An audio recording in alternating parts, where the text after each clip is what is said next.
किसी ने कहा, शव यहीं रख दो, इस दुर्योग में आगे नहीं जाया जा सकता। महाशमशान में एक वृक्ष के नीचे बाबा बैठे थे। सहसा हरि बोल कहते हुए खड़े हो गए।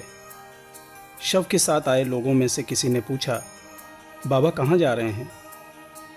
बाबा ने कहा, रामू भाई, तुम ज़रा ठहरो।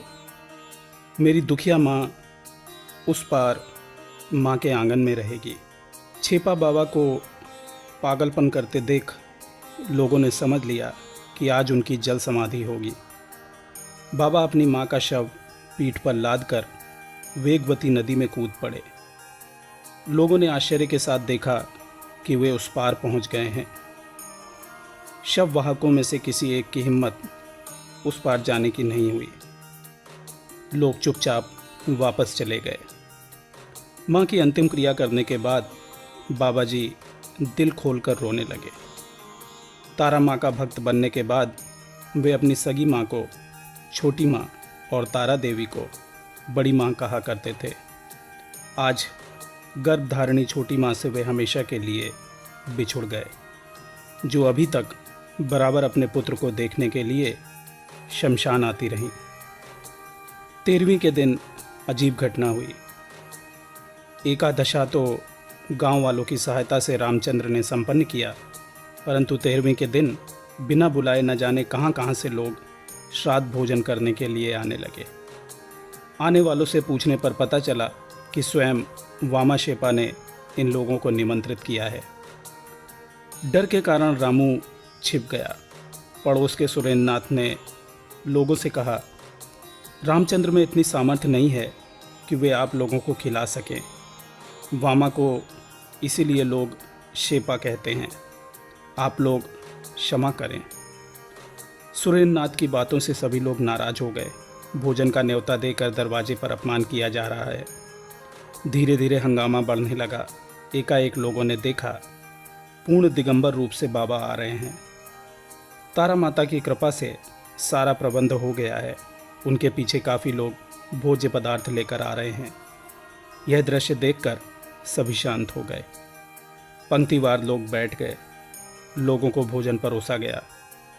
इसी समय आकाश की रंगत बदल गई। बादल घिराए और बिजली चमकने लगी। भोजन करने वाले घबरा गए। बाबा ने कहा, किसी को पत्थर से उठने की ज़रूरत नहीं है, कुछ नहीं होगा। यहाँ तारा माँ स्वयं उपस्थित हैं। मैं रेखा खींच दे रहा हूँ। इसके भीतर तुम लोगों पर एक बूंद पानी नहीं गिरेगा। थोड़ी देर बाद मूसलाधार वृष्टि होने लगी। बाबा के आश्वासन के बावजूद लोग घबरा उठे। अधिकतर लोग भोजन नष्ट हो जाएगा समझकर हाय हाय करने लगे। तभी बाबा ने पुनः कहा, बेकार घबरा रहे हो, आराम से भोजन करो, यहाँ पानी नहीं गिरेगा। आखिर तक वही हुआ जो बाबा ने कहा था। सभी को भोजन कराने के बाद बाबा अपने स्थान पर चले गए। शुक्ल चतुर्दशी के दिन तारा मंदिर के खुले आंगन में सन्यासियों का भंडारा हो रहा था। ठीक इसी समय वामा शेपा शमशान की ओर से गालियां बकते हुए आए। आजकल कुछ दिनों से इनका मिजाज काफ़ी उग्र हो गया था। उनकी आकृति और बातचीत देखकर लोग पास नहीं जाते थे। इस वक्त भी बाबा का रंग ढंग देखकर किसी को पूछने का साहस नहीं हुआ। बाबा किसी ओर देखे बिना सीधे मंदिर के भीतर चले गए। कुछ देर तक अस्पष्ट आवाज़ें आईं। फिर ऐसा लगा जैसे कोई किसी को बेतहाशा मार रहा हो।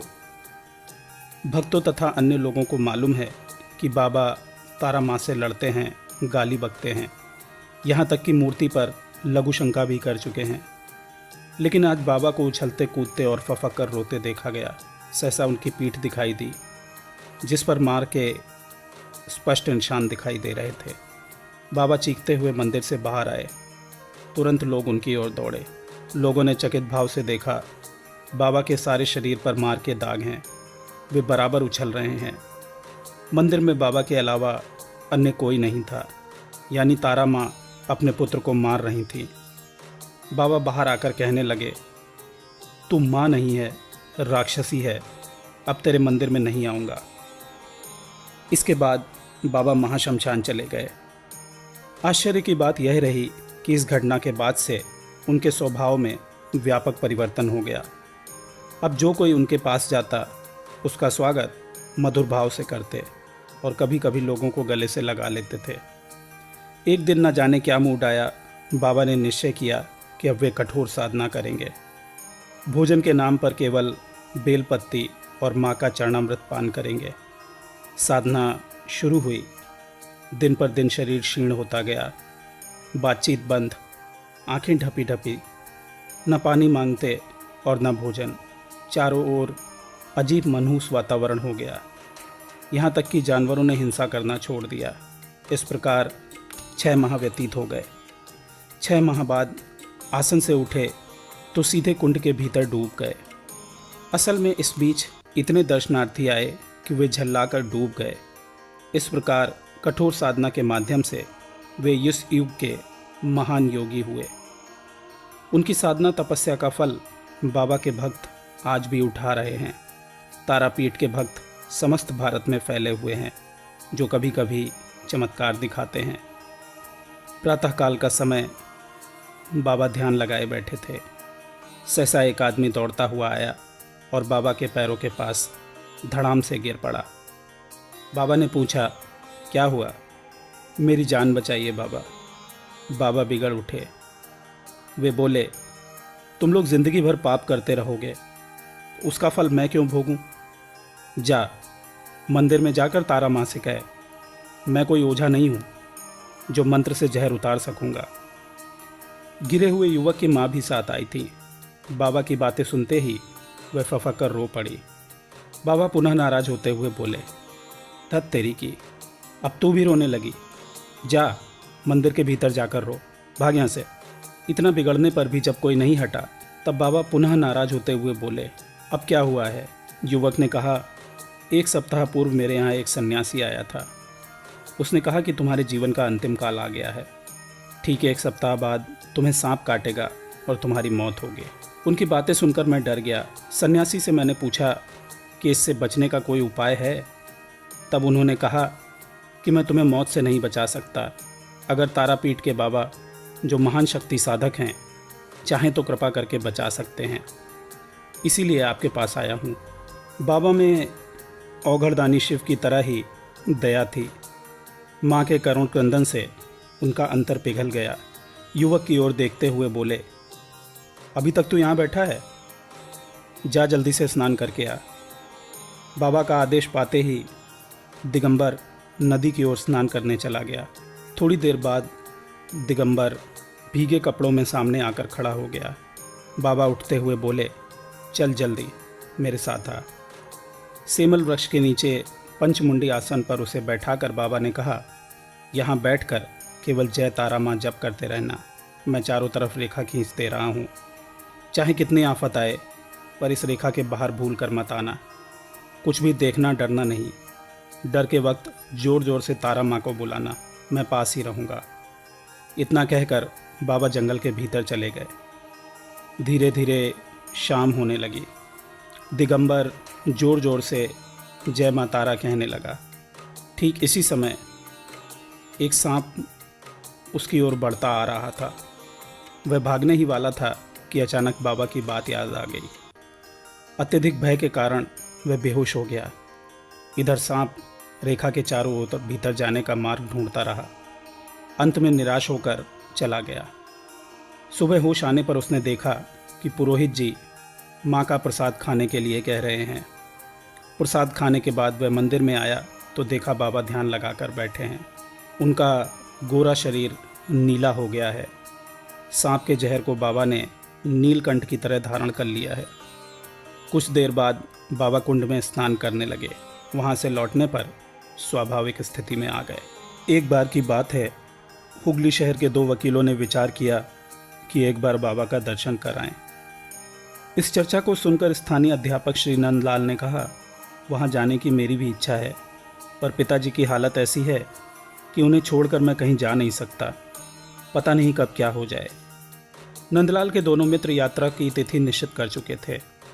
जब यह बात नंदलाल के पिता तक पहुंची तब उन्होंने कहा, साधु दर्शन की इच्छा जब मन में उत्पन्न हुई है तब चले जाओ। पिताजी से आदेश पाते ही वे अपने मित्रों के साथ तारापीठ आए। बाबा उस समय सेमल वृक्ष के नीचे आराम कर रहे थे। रह रहकर जय मां तारा कह रहे थे। तीनों मित्र बाबा के पास चुपचाप बैठ गए। धीरे धीरे शाम हो गई। सियार कुत्तों की आवाज़ों से वातावरण भयानक हो उठा। रात को एक पुजारी आया और बाबा से कहा कि बाबा प्रसाद लाया हूँ, ग्रहण कीजिए। बाबा तुरंत उठ बैठे और लगे जय काली कहने। इस आवाज़ को सुनते ही कई कुत्ते शुगाल दौड़ते हुए बाबा के पास आए। बाबा उनके साथ एक ही पत्तल में भोजन करने लगे। भोजन के बाद उनके पालतू कुत्ते बाबा के पास रह गए। तीनों मित्र यह दृश्य देखकर रोमांचित हो उठे। दूसरे दिन तीनों मित्र तारापीठ स्थित जीवित कुंड में जब स्नान कर रहे थे तभी बातचीत के सिलसिले में एक सज्जन ने पूछा, शायद आप लोग यहाँ प्रथम बार आए हैं, बराबर यहाँ आने पर ही बाबा के बारे में जान सकेंगे। हमारे बाबा महान योगी हैं। बाबा में सबसे बड़ी खूबी यह है कि किसी बात की चिंता मन में करते हुए बाबा का स्मरण करेंगे तो उसका ठीक उत्तर मिल जाएगा। नंदलाल के अलावा अन्य किसी ने इस बात पर ध्यान नहीं दिया। स्नान करने के बाद नंदलाल मन ही मन पिता की अस्वस्थता के बारे में चिंता करने लगे। बाबा सेमल वृक्ष के नीचे अर्धशायित स्थिति में लेटे हुए थे। सहसा तारा नाम लेकर नंदलाल की पीठ पर हल्के से लात मारते हुए बाबा ने कहा, अभी 15 वर्ष और। नंदलाल इस बात का अर्थ नहीं समझ सके। थोड़ी देर बाद बाबा ने कहा, तुम लोगों का मित्र तारा आ रहा है। रात 12 बजे तारानाथ कहीं बाहर से सफ़र करके वापस आए। इन लोगों को बाबा के पास बैठा देखकर तारानाथ ने कहा, यहाँ आने के पूर्व आप लोगों को मुझे सूचना देनी चाहिए थी। इसके बाद क्या क्या घटनाएं हुई सारी बातें तारानाथ ने पूछी। सारी बात सुनने के बाद उन्होंने कहा, आपके पिताजी ठीक हो गए हैं, अभी 15 वर्ष और जीवित रहेंगे। बाबा के कहने का मतलब यही था। इस बात को सुनकर नंदलाल खुशी से भर गए। 2 दिन बाद घर आने पर उन्होंने देखा कि पिताजी स्वस्थ होकर बरामदे में बैठे हैं। बाबा के आकर्षण से प्रभावित होकर कलकत्ता के कुछ लोगों ने निश्चय किया कि इस बार दिवाली के अवसर पर तारापीठ जाएंगे। इस अवसर पर यहाँ बृहद मेला लगता है और दूर दूर से लोग यहाँ आते हैं। सवेरे के समय लाहिड़ी महाशय से बनर्जी बाबू ने कहा, आप मेरे साथ इस बार तारापीठ चलिएगा। आज शाम को ऑफिस से लौटने के बाद मैं आपके पास आऊँगा। शाम को 7 बजे वाली गाड़ी से चलेंगे। 6:30 बजे आप तैयार रहिएगा। मेला भी देखेंगे और छेपा बाबा के दर्शन करेंगे। लाहिड़ी महाशय साथी के अभाव के कारण अब तक नहीं जा पा रहे थे। इस समाचार से उन्हें प्रसन्नता हुई। वे 6 बजे पूरी तरह से तैयार होकर बनर्जी बाबू की प्रतीक्षा करने लगे। घड़ी की सुई धीरे धीरे आगे बढ़ने लगी। एकाएक लाहिड़ी महाशय ने सोचा कि कहीं बनर्जी बाबू स्टेशन पर प्रतीक्षा न करते हों। यह ख्याल आते ही वे स्टेशन की ओर रवाना हो गए। रास्ते में एक जगह उन्हें यह स्मरण आया कि वामाशेपा बाबा गांजा बड़े चाव से पीते हैं, उनके लिए एक पुड़िया ले लूं। गांजे की दुकान पर गए तो देखा दुकानदार दुकान बंद करके भीतर हिसाब मिला रहा है। इनके मांगने पर उसने कहा, गांजा पीते हैं और यह भी नहीं जानते कि 6 बजे दुकान बंद हो जाती है। जाइए, कल आइएगा, आबकारी के आदमी लगते हैं, इस वक्त हम गांजा नहीं बेचते। लाहिड़ी बाबू ने कहा, आपका ख्याल गलत है। तारापीठ दर्शन करने जा रहा हूँ, वामाशेपा बाबा के लिए ले जाना है। वामाशेपा का नाम सुनते ही दुकानदार के चेहरे की रंगत बदल गई। बोला, आप जरा ठहरिए। लाहिड़ी महाशय ने 5 रुपए का नोट बढ़ाया तो दुकानदार ने कहा, दाम की ज़रूरत नहीं है, अब आप जल्दी चले जाइए वरना गाड़ी नहीं मिलेगी। बस से उतरते ही लाहिड़ी महाशय की निगाह एक साइन बोर्ड पर पड़ी। लाहिड़ी महाशय को ज्ञात था कि बाबा शराब पीते हैं। साइन बोर्ड पर विलायती शराब लिखा था। सीधे दुकान के पास आए। दुकानदार ने पूछा, कौन सी शराब चाहिए? लाहिड़ी बाबू ने कहा, मैं नाम नहीं जानता क्योंकि मैं पीता नहीं, वामाशेपा बाबा को देनी है।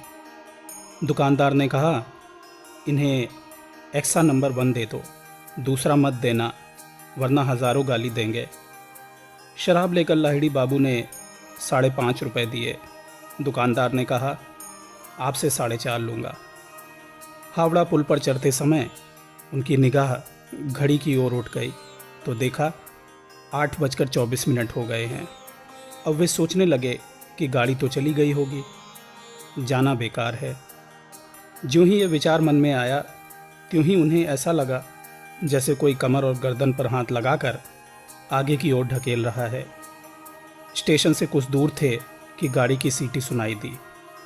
द्रुत गति से वे आगे बढ़ते गए। प्लेटफॉर्म पर एक गाड़ी खड़ी थी। बिना टिकट लिए वे उस पर सवार हो गए। उस वक्त 8:40 हो चुके थे।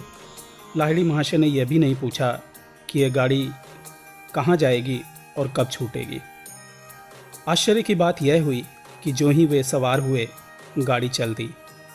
इन्हें भयाक्रांत भाव से खड़ा देखकर एक यात्री ने कहा, आप खड़े क्यों हैं? पूरे डिब्बे में इतनी जगह खाली है, बैठ जाइए। ये गाड़ी कहाँ जाएगी? यात्री ने कहा, वाह जनाब, गाड़ी रवाना होने के बाद आप पूछ रहे हैं कि गाड़ी कहाँ जाएगी। कम से कम किसी भी गाड़ी पर सवार होने के पूर्व यह पता लगाना चाहिए कि कब छूटेगी, कहाँ जा रही है। बहरहाल आपको जाना कहाँ है? लाहिड़ी ने कहा, मुझे तारापीठ वामाशेपा बाबा का दर्शन करने जाना है। यात्री ने कहा, घबराइए नहीं, गाड़ी उधर ही जा रही है। आज यह गाड़ी इतनी लेट क्यों हो गई? यात्री ने कहा, शायद इंजन में कोई खराबी आ गई थी। मुझे लगता है यह सब बाबा की करतूत है, तभी इतनी देर से आने पर भी आपको गाड़ी मिल गई। इसके बाद लाहिड़ी बाबू ने अपनी सारी राम कहानी सुनाई। कुछ देर बाद वर्धमान स्टेशन पर टिकट चेकर आया और इनके पास बैठकर सभी लोगों के टिकट चेक किए। आश्चर्य की बात यह हुई कि लाहिड़ी महाशय से उसने टिकट दिखाने के लिए नहीं कहा। इस प्रकार बिना टिकट लाहिड़ी महाशय तथा एक अन्य साथी तारापीठ पहुंच गए। अभी बाबा की कुटिया काफ़ी दूर थी। अचानक अंधेरे में से एक आदमी इन लोगों के सामने आया और पूछा, क्या आप लोग कोलकाता से आ रहे हैं? अगर आपके पास शराब और गांजा है तो तुरंत मुझे दे दीजिए। आगंतुक की बात सुनकर लाहिड़ी सन्नाटे में आ गए। इन दोनों को चुप रहते देख आगंतुक ने पुनः कहा, मैं बाबा का सेवक हूँ, दया करके आप लोग चुप मत रहिए। शाम से मैं उनकी गालियाँ सुन रहा हूँ। उनका कहना है कि कलकत्ते से एक लड़का साहबों वाला विलायती शराब और गांजा लेकर आ रहा है। उसके साथ एक लड़का और है। जा उन्हें अपने साथ लेता। अगर आप लोग वही आदमी हैं और आपके पास दोनों चीज़ें हैं तो झटपट मुझे दे दीजिए, वरना फिर गाली सुननी पड़ेगी। लाहिड़ी महाशय दोनों सामान सेवक के हवाले कर उनके पीछे पीछे चलने लगे। बाबा ने बोतल लेकर एक बर्तन में शराब उड़ेली। थोड़ी सी पीने के बाद बोले, इसको कब से कह रहा हूँ कि मेरे लिए माल आ रहा है, जा ले आ। जानता है कल से इनके पीछे हूँ। पूछ इनसे, रात 7 बजे गांजा खरीदवाया। रात 7 बजे गांजा कहीं मिलता है? रात 8 बजे शराब खरीदवाया।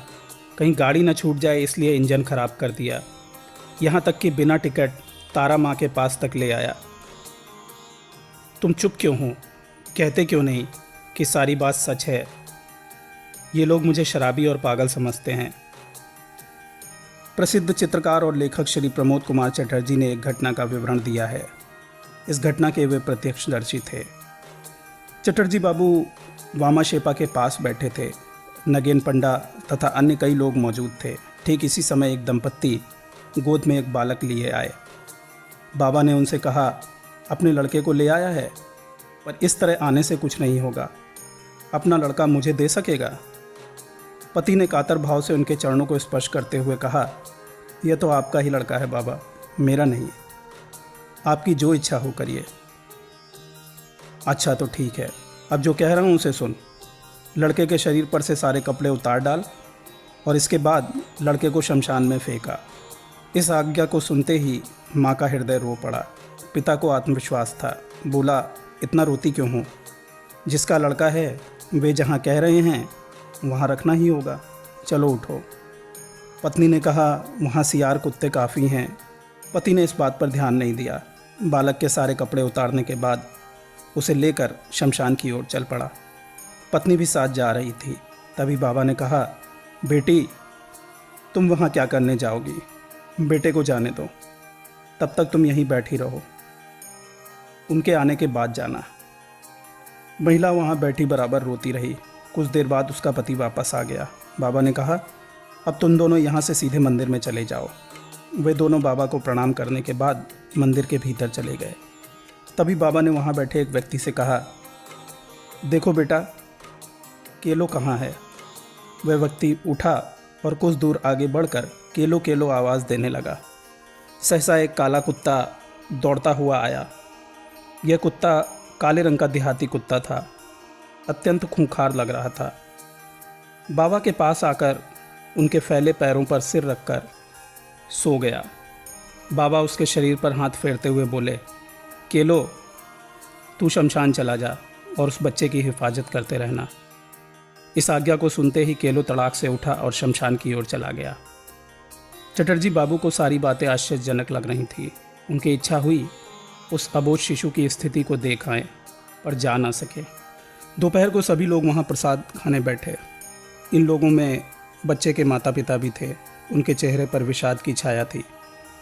बातचीत के जरिए चटर्जी बाबू को ज्ञात हुआ कि बच्चे के पिता कलकत्ता में रहते हैं, रेलवे में काम करते हैं। इनके बच्चे होते हैं पर बसते नहीं हैं। 4 बच्चों को अब तक खो चुके हैं। इस बार बाबा के पास आए हैं। पति पत्नी दोनों ही 7 वर्ष से बाबा के शिष्य हैं। भोजन के बाद बाबा विश्राम करने लगे। काफ़ी देर बाद कलकत्ता के रेलवे बाबू अपनी पत्नी के साथ आए। गोद में बच्चा था। बाबा को प्रणाम करते ही उन्होंने कहा, आखिर तेरा लड़का जिंदा हो गया ना? सब तारा माँ की कृपा है। उक्त सज्जन ने कहा, मेरा लड़का क्यों कह रहे हैं? अब तो आपका लड़का है, इसे आपने जीवन दान दिया है। बाबा ने कहा, नहीं रे, सब माँ की कृपा है, मैं भला क्या कर सकता हूँ? तुझे ही तो पालना पड़ेगा। जा, घर जाकर सर्वदा माँ को बुलाते रहना। उसके जाने के बाद बाबा ने कहा, मुर्दा बच्चा लेकर आया था यहाँ, माँ की कृपा हो गई। मुझ में इतनी शक्ति कहाँ जो जीवन दान दे सकूं। बाबा शमशान में बैठे कुत्तों का आपस में लड़ने का खेल देख रहे थे। अचानक एक ओर से एक युवक आकर उनके चरणों में माथा रखते हुए रोने लगा। बाबा ने पूछा, क्या बात है बेटा? युवक ने कहा, मैं ज्ञान भक्ति के लिए लालायित हूँ। कुछ दिन पूर्व मुझे स्वप्न में मंत्र मिला था, पर उसके प्रयोग और फल का ज्ञान नहीं मिला। पुनः मुझे स्वप्न में आदेश मिला कि तारापीठ के बाबा के पास जाओ, वहीं तुम्हारी मनोकामना पूर्ण होगी। आप मेरे गुरु हैं, मुझे मार्ग दिखाइए। बाबा ने कहा, तू सामान्य नहीं, असाधारण साधक है। तुझे स्वप्न में बीज मंत्र मिल गया, यह तो माँ की असीम कृपा है। युवक ने कहा, मंत्र या देवता के प्रति मेरी आस्था उत्पन्न नहीं होती। मैं अलौकिक शक्ति प्राप्त करूं, यह लालसा भी नहीं है। मैं सृष्टि के रहस्य को जानना चाहता हूं। बाबा ने कहा, तुम्हारी सारी बातें असंगत हैं बेटा। दरअसल तुम अपनी इच्छा ठीक से व्यक्त नहीं कर पा रहे हो। तर्क वितर्क से कोई लाभ नहीं होता। सृष्टि के रहस्य को समझना सामान्य बात नहीं है, इसके लिए साधना करनी पड़ती है। साधना से मन में निग्रह होता है। इसके माध्यम से बुरा व्यक्ति भी अच्छा बन सकता है। तभी साधक अपने में निमग्नता और शांति का अनुभव करता है। साधक को जब समाधि प्राप्त होने लगती है, तभी अभय पद प्राप्त होता है। आज हमें ऐसे साधकों की आवश्यकता है जो जन सेवा को विशिष्ट सेवा समझें। तुम धैर्य रखो, तुम में उत्कट जिज्ञासा है, समय आने पर सब सिखा दूंगा। युवक ने कहा, क्या आद्य शक्ति का दर्शन हो सकता है? बाबा ने कहा, क्यों नहीं। गुरु मंत्र में प्राण प्रतिष्ठा करो। जब मंत्र अंतर की अनंत गहराइयों में प्रवेश करेगा, तब तुम्हें सम्यक ज्ञान प्राप्त होने लगेगा। उस समय तुम्हें अलौकिक अनुभूति प्राप्त होगी। युवक ने बाबा के चरणों में अपना मस्तक रखते हुए कहा, मैं निर्बुद्धि हूँ, भक्ति का ज्ञान मेरे पास नहीं है और ना मैं प्राण प्रतिष्ठा कर सकता हूँ। बाबा हंस पड़े, बोले, जब मेरे निकट आए हो तब चिंता किस बात की? तुम्हारे भीतर वह सब कुछ है जिसकी ज़रूरत साधकों को होती है।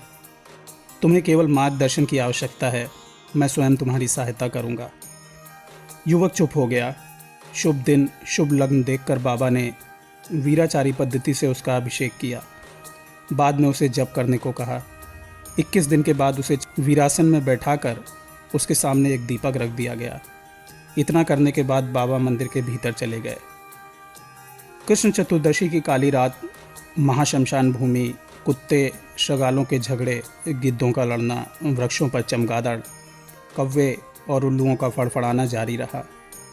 सड़े जल रहे नरमांस की गंध से सारा वातावरण नरक सा प्रतीत हो रहा था। जब तेज हवा चलती तब जमीन पर पड़े नरमुंड आपस में टकरा जाते। इस वातावरण से घबराकर साधक जय तारा माँ का नारा बुलंद करने लगा। रात के तीसरे पहर उसे बाबा का मृदु स्वर सुनाई देने लगा। धीरे धीरे साधक अपनी सत्ता में खो गया।